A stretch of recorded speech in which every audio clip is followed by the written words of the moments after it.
Voilà, oui, simplement, voilà, Claude Nougaro a été, depuis les années 60, même avant, a été un ami, un frère de sang, un frère de musique. Je veux dire, on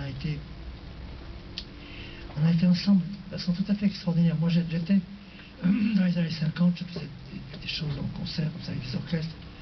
Et avec Claude, on a commencé à décider ensemble d'écrire une série de chansons. Et puis alors, on avait écrit des chansons comme ça qui étaient notre envie, nos désirs du moment, et puis on allait présenter nos chansons à des chanteurs de l'époque, c'est-à-dire des gens qui enregistraient, qui allaient véhiculer nos chansons, ou au moins une comme ça. Et on a pris que des gifles partout. On s'est fait sortir à peu près de toutes les maisons. Je me rappelle, on avait été voir.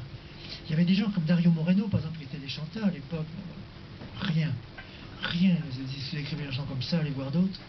On a vu, enfin, je ne vais pas citer les noms parce qu'après vous allez les détester, je ne sais pas, mais. Voilà. Oui, c'est Annie Cordy, oui, bon, bien sûr.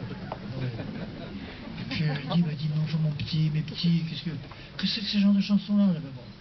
Parce que les textes de Claude étaient sublimes, magnifiques, bon. Et puis alors, pour ça, on avait une douzaine de chansons devant nous, et puis personne ne les chante. Alors un jour, je dis à Claude, j'écoute, tu vas les chanter. Il me dit, ah non. Je dis, si. Il me dit, je suis pas chanteur. Je dis, bah, si, là, tous les jours, quand on travaille ensemble, c'est toi qui les chantes, tu les chantes, c'est très bien. Alors, il me dit, non, je suis pas chanteur. Je dis, si, tu es chanteur, non, sinon, on se dispute, on crie beaucoup, et puis finalement, je l'ai traîné de force dans un studio. J'ai pris par les cheveux, comme, vous savez, comme à l'âge de Pierre, pas à l'âge de Claude, et alors je l'ai tiré comme ça. Je suis au studio, on a enregistré 4 chansons. 4 chansons, je l'ai fait entendre dans la maison Philips. Il y avait un type formidable qui dirigeait la maison, qui était Jacques Canetti, qui enregistrait Brel, Brassens, enfin, il y avait toute une équipe comme ça. Moi, je travaillais beaucoup pour lui, ça, je dis à Canetti, je dis, voilà, écoutez, ça, c'est un nouvel auteur très important de la langue française, un grand poète, ça.